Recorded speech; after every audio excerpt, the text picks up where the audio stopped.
the record companies are very satanic. When you come, it's like sharecropping, like your grandmother and grandfather on the plantation.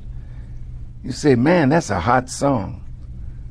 I tell you what, I like it, and I'll front you for an album. So the record company puts up the money. You get in, they give you an advance, and they sign you, and you happy. You know, I just signed with Universal, or man, I signed with this one and that one. Yeah, right. But now they put up the money for the recording, for the advertising of your album, and they have their people in radio to play your music. Now, the advance that they give you, one of the first things you want to do is get some bling bling so you can look like the other rappers who are very successful. The owner of the record company has a Jewish brother that's in the jewelry business. So he makes you a nice little bling bling, and you can buy a little car and ride in the neighborhood like a king. And then when it comes time to settle, how did I do? Well, I did pretty good, but they say I didn't bring in enough money on the album, so I owe them money. That's the same thing your great-grandmother did on the plantation, right? So now you got to go out on the road. They own the venues where you're playing. Oh man, it's such a game that is being played. Well, how do you fix it?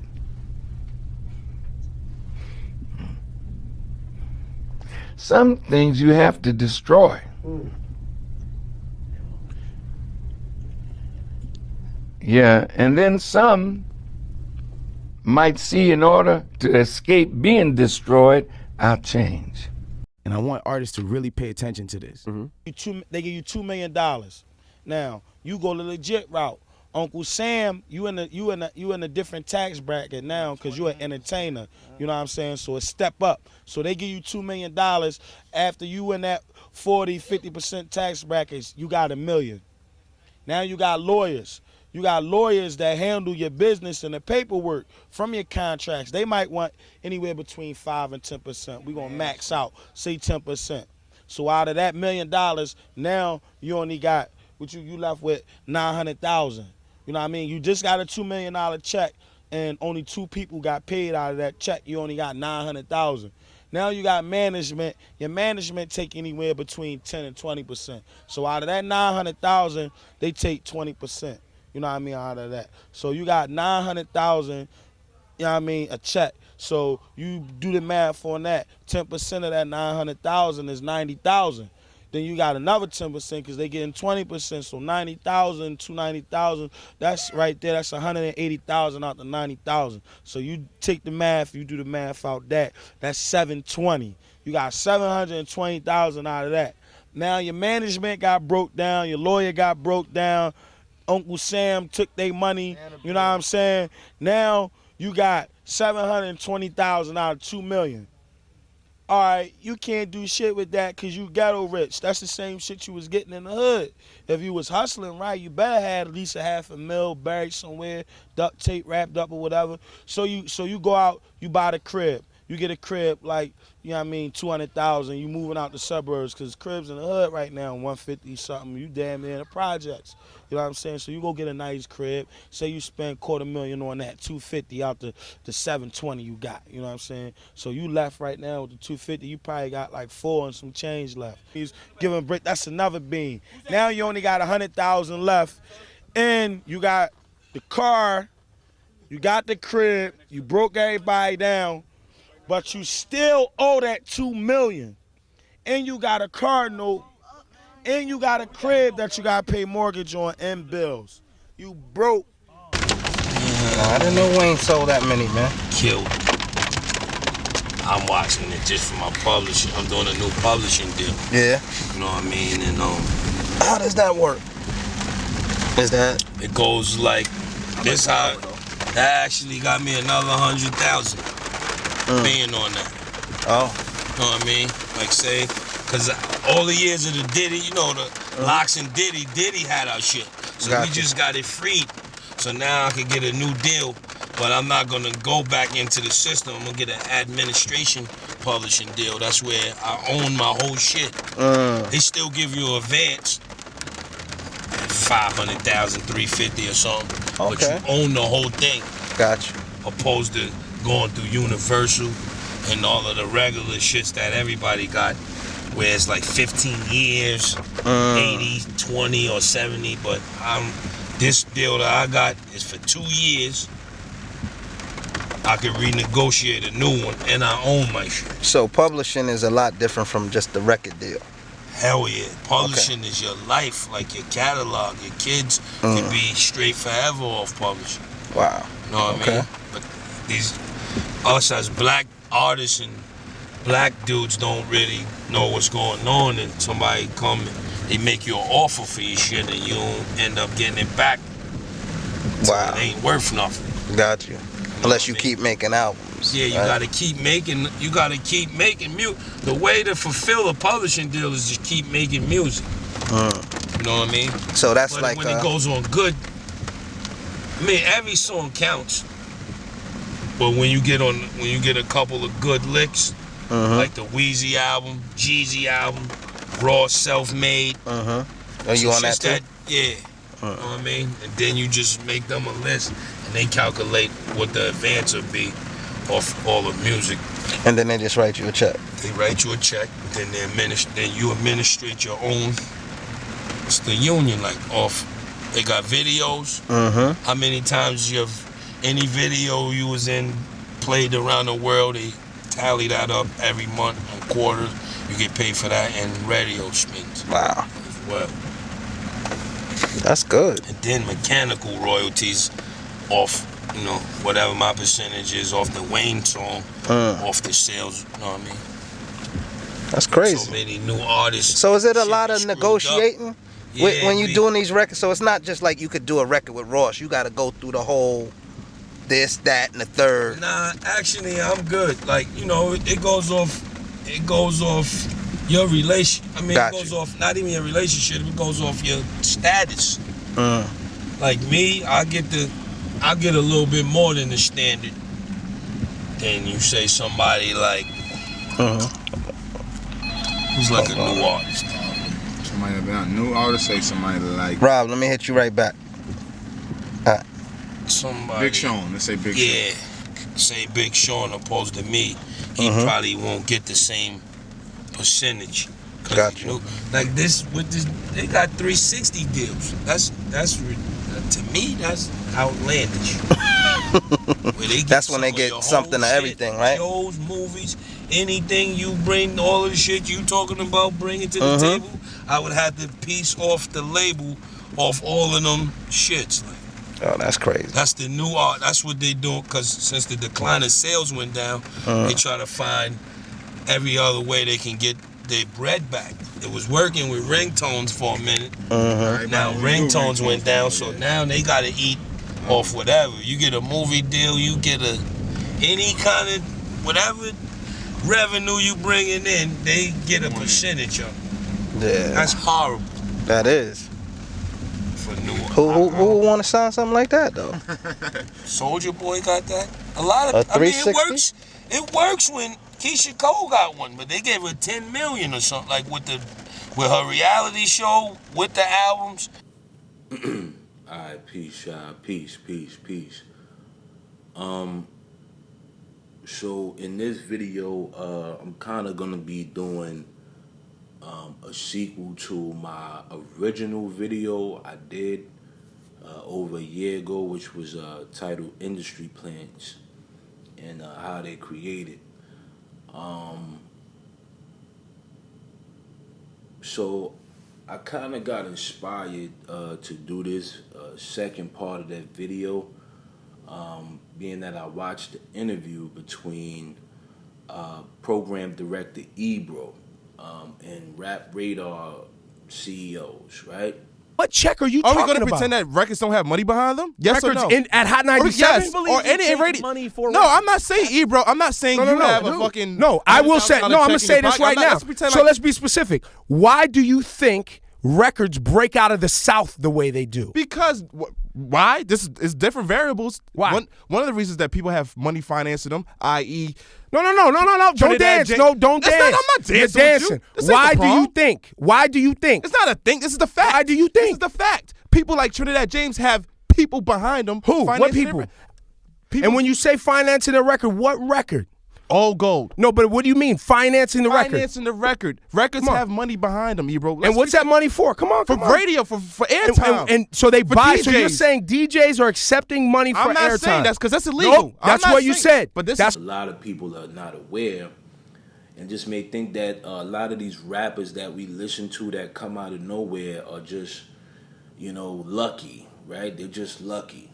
No, it doesn't work that way, all right? Some type of foundation or machine backing every last one of them, all right? So, in the last video, I basically explained how industry plants are created, all right? The dumb, the naive, and people that didn't know, right, how to read contracts, right? So that they can jerk the artist, okay? But then I also mentioned about nepotism, right?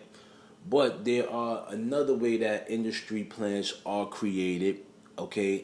And I'm pretty sure a lot of you guys have seen these two ways, right? Now, let's just be clear here. There's a lot of people that still want to be in the music business, right? And I do these videos for you guys, to give you some information, and basically explain to you guys that, there's more to it. There's a business side of it because it's not just creating music and people liking it, right? It's always a business side to everything, right? So the first way that a industry plant, I should say the third, but the third way an industry plant is created, is a stamp of approval. Now, we see this from time to time, right, with a lot of big name artists, where we'll see them stamp an artist that we've never heard of, we've never heard a song from them, nothing, all right, but miraculously, this big name artist heard of them and basically stamps them, okay? Given all that you've been through, how does it sit when people try to say you're an industry plant? I think it's. We talk about academics, of course. He's one. I saw another YouTube video That's as well. the one I seen. Is him. Right. So I would say this: he's doing his job. Right. So my job is to prove him wrong. The fact that you think I'm an industry, I would love to meet him, have a conversation, explain why do you think I am, Right. and I explain to him why I'm not. It seemed like his explanation was mostly like a song could never do these kind of numbers on YouTube or Spotify as an artist's first song or right out the gate, which is probably, you probably had stuff before that, but then you kind of clean up the YouTube. Of course. Yeah. But I mean, honestly, it's baffling to me too. I never heard of industry plan until like somebody called me one. I'm like, okay, industry plan, like what the fuck is that? If somebody's helping you to your goal, that means you were planted. Okay, so if someone's not helping me and I don't make it, what does that mean? For the most part, it usually goes off of if the artist is making a buzz, right? If they're making a buzz, you might get a big top name celebrity that may, put their name in the caption and comment them or follow them on social media to make the masses gravitate towards them, right? But here's what I want to point out to you, right? And this goes in hand with my next point of industry plans here. But when we see this, right, we always have to remember that there is a machine behind that artist, okay? There's no such thing as an individual just, getting the attention of a big name artist, okay, without a stamp of approval, especially if you don't know this artist's background, right? You don't know where they're from. You don't know what type of nonsense they've been involved in. You know what I'm saying? You don't know any history on this artist. You just stamp them of approval. Now, the second form of creating an industry plan is going to be a little more detailed, but it's going to go into the third point that I was saying. Now, there is a such thing called secret labels. Okay, now a secret label is what I was referring to in the first video of independent labels, right? Basically a street label or a independent label, okay, that finds an active talent, okay, and wants to either launder their money, okay, or invest their money to make more, right? Now, when we see this, right, a lot of times we are unaware that these artists are signed to these companies, okay, because they come out saying, I'm 100% independent, okay, but in reality, they're not, okay. We've seen this prime example with artists like Trippie Redd and 6ix9ine, okay. They were signed to Elliot Granger's. Now, this record label, okay, which was funded off of nepotism, okay, Elliot had basically got the money from his father, okay, Lucien Grange, and created, okay, what you would call today a record label or a machine.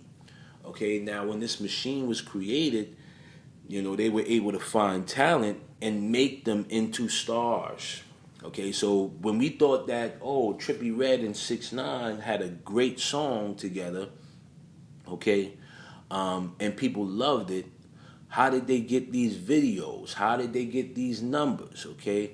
The machine, the secret machine behind them was pushing it, okay? But we see it all the time with rappers like Russ, okay, Sauce Walker, Soulja Boy, any artist that basically says they're 100% independent, but they're getting the views. When we see these individuals, right, and they say, oh, I'm 100% independent, okay, there is no way that there is not a machine behind you allowing you to get the same results that you were getting when you were signed, okay? There's no way, okay, because these secret labels that are willing to do business with you, although you may be blackballed, but they find you to be very talented, they don't mind investing the money into you, okay?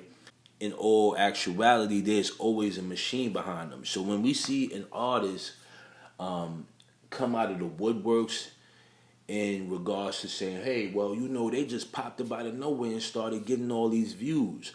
9 times out of 10, there's a secret label behind them helping them get these stamps, okay? Helping them get these positions that they're eager to be in, all right? Everything is a business, and the less we know, the better, okay? This is how industry plans actually are said to work, all right? So when you see an artist come up out of nowhere, you know, just always question it like this: who are they signed to? Do they have a manager? Do they have management?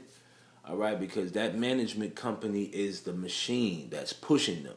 All right, so like I tell you guys all the time, you know, if you're gonna do music, you're going to need some support. It's gonna be very hard financially for you to push your songs and music, all right, to a certain demographic, all right, just by yourself. You're gonna have to make large investments, you know, and if you can afford it, all right, by all means, go for it.